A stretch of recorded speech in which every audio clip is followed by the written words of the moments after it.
Dan Orlovsky was on This Is Football on ESPN.com with Kevin Clark. Had some really nice things to say about CJ Stroud, as did Kevin Clark. I linked that below. Highly encourage you to check out Kevin Clark's This Is Football. And Dan Orlovsky always with some very thoughtful stuff about CJ Stroud. Here's the best of those clips. Dan Orlovsky was on This Is Football on ESPN.com with Kevin Clark. Had some really nice things to say about CJ Stroud. I'm going to play a few of the best clips from this episode. I'm going to link to the episode below, and I highly encourage you to subscribe to Dan Clark's This Is Football. Oh, and I'll also add some of the plays that Orlovsky is talking about so you can see exactly what he's referencing with a few of CJ's better plays. So CJ Stroud, what's amazing to me about CJ Stroud is not the success he's having. They're driving the ball down the field, and Bobby Slowick is not babying him at all.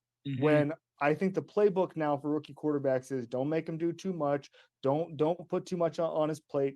Like I think his intended air yards per completion on Sunday was 11. He is driving the ball down the field. That part is very true. And if you look at the average yards per attempt and net yards per attempt for, say, Bryce Young, I'm not trying to pile on Bryce Young. They are about half of what CJ's are. And CJ's in the top 3 in yards per attempt, air yards per attempt, all of that stuff. Like they're very much pushing the ball down the field. One of the things that I think is not mentioned enough is that CJ is doing that while getting almost zero support from the rushing attack until this last week versus the Bengals. So teams know that they're not threatened by the run game, at least in the first 8 games of the season they weren't. And CJ's still finding opportunities downfield. That part's been really cool. Let's start here. Your evaluation of CJ Stroud differed how from what you've seen on Sundays? Nothing really. I think it's just what's happened on Sundays has happened so fast and so consistently. That is surprising. And to your point, I think with Bobby Slowick, their play caller, I think 2 things stand out. Number one, he honestly calls plays like there's not a single thing that young man cannot handle pre-snap. Whether it's formations, whether it's shifts in motions. Now, they don't do a ton with their protection management and or hots because their offensive line handles a lot of the pressures, the way they pass things off. But there's not much that he doesn't think he can't handle pre-snap. Okay, I'd say 2 things about that. One is that, that's been a work in progress because we've seen twice now in the first game and then after the bye week where I think maybe they did try to push it a little too far and a lot of the pre-snap motion got to be a little bit too much. So they've had to find that balance, but I don't know how much of that is on CJ versus a lot of young receivers, different and new offensive linemen, the sum total of all those new parts coming together. CJ hasn't been the limiting factor there. And then as far as the offensive line, I think one thing about this system is that they're going to try to put as much of that on the offensive line as possible. We saw that when Gary Kubiak was here, and that's something that can evolve over time. He does such an unbelievable job problem solving post snap. When you're the play caller, you have such a vast playbook because you're going, oh, well, I really want to call this, but man, if they play this coverage, it's not great. Well, our guy will fix it. Our guy will handle it. Like he'll do the right thing with the football. He'll move the right guy. And, I think another thing about that is their ability to tweak and adjust on the fly and throughout the game. We saw that in the Atlanta game when CJ and Bobby Slowick got together and figured out a way to tweak Dalton Schultz's route to hit the safety with a double move for a touchdown at the end of the game. Like he's already on like 300 level, 400 level stuff. My question about being a rookie quarterback is take me through how hard it is just to take that jump if you're CJ Stroud from the college offense to go from that college offense to the NFL offense and be this seemingly well-versed in it. Okay.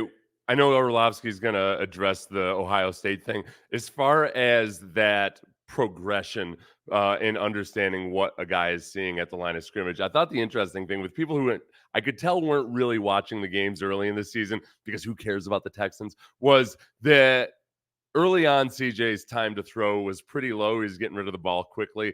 And people would say, well, okay, he's just a first read guy. He's just throwing to his first read.